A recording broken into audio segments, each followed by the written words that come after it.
Hi guys, welcome to my vlog. Nandito tayo guys sa bukid. Nag-uuling kami guys ng paya guys.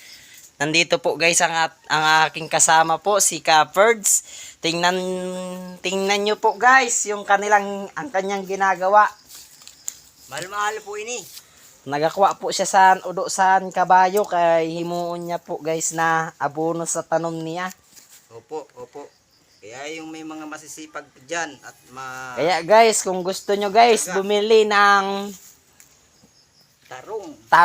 tarong. Ano pa Caperds yung ano mo? sili, Tarong, sili.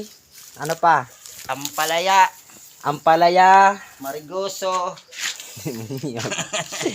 Guys, tingnan nyo guys yung kinuha niya guys na dumi ng kabayo guys. Tingnan nyo guys ng mabuti. Tagalog tae. Ito po guys, yung kanyang nakuwang tae ng kabayo. Marami po. Yan. Linalagay po to guys sa ano po, sa Tanom. abono o sa abono. Puno ng tarong. Sa puno po ng tarong. At sa mga tanim din na kahit anong klaseng tanim guys. Ito guys ang inilalagay kahit saging yan, pichay o kung anong gusto nyong itanim. Ganito guys yung kunin nyo. At mag-comment kayo guys kung gusto nyong magpapagawa ng pagtanim. Ito po guys ang aking kasamas na si Caperdi. Marunong yan magtanim guys. Comment kayo guys.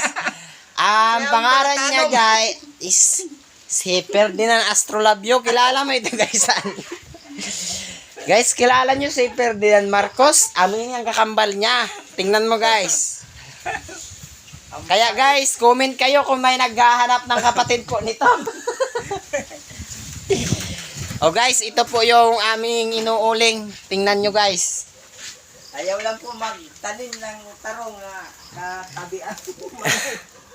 Ganyan guys, yung inuuling namin at saka itong paya. Itong paya guys, Bao ba sa Tagalog? yung bao, inilalagay namin sa butas. At pagkatapos niyan guys, ipapakita namin sa inyo guys kung paano ba gumawa ng uling. Guys, sige guys, bye-bye. Comment kayo guys at subscribe guys sa aking channel, si Eugene Villar. Salamat guys. Thank you.